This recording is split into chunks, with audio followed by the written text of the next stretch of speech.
Я понимаю чуть-чуть по-русски. I'm working on it. I really am trying hard. I started to practice in Finland. I practiced my reading skills first, and then I really worked hard at it. So I like to think that I understand quite a bit and can speak a little bit as well. But in an interview, it's tough. I'm excited to do my first Russian interview.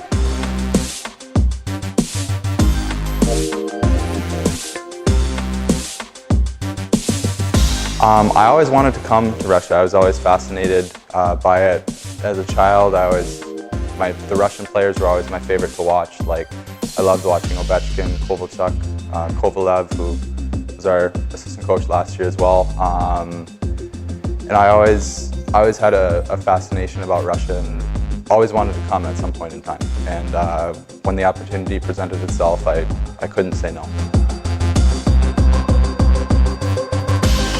I didn't really know what to expect. My first time to Russia was at under-18 World Championships in Kazan. I liked it there. Kazan seemed like a very nice city, and like I said, I wanted to come back. And yeah, my impressions were good. I must say that Novosibirsk is one of the best places I've seen in Russia so far. I really enjoy the city, and that was one of the reasons why I wanted to come here after last season.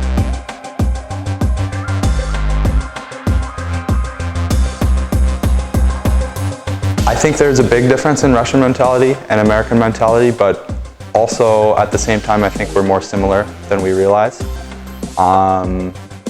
Russians, I think, with Americans have maybe a reputation of being cold, but I would disagree with that. I think that if you're friendly with Russian people, I think that Russians are some of the warmest people that I've ever met and some of the most friendly. And it's just, I think Americans and Russians, maybe being competitive for so long, are countries that we're more similar than we realize. And like I said, I love Russia. I love Russian culture, and I'm really, really happy to be back.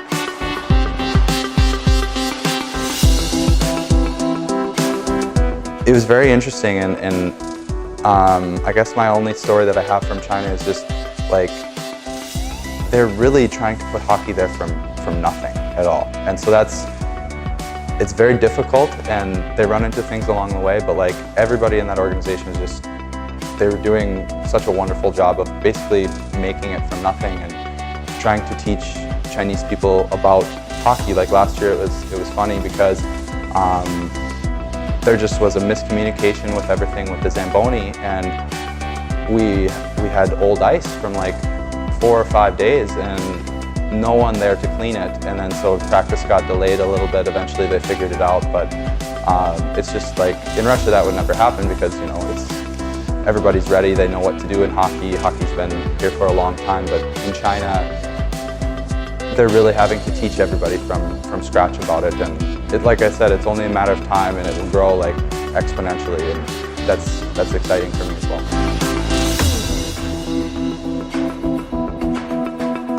I decided to sign a contract with Novosibirsk because there had kind of always been interest there from both Novosibirsk and from me. They always were near the top of my list every summer when I would talk to my agent, and this year it just happened to work out, and I was very, very excited when they offered, and it's somewhere that I've always wanted to play, and I think it's exciting that after the first 20 games last season, Novosibirsk had maybe, I think it was second or third best record in the whole league, so I think that's exciting for me. It's a little bit of a younger team in the KHL, and the imports that come here always do well, and they always want to stay for a long time. So for me, it was a pretty easy choice in a lot of ways.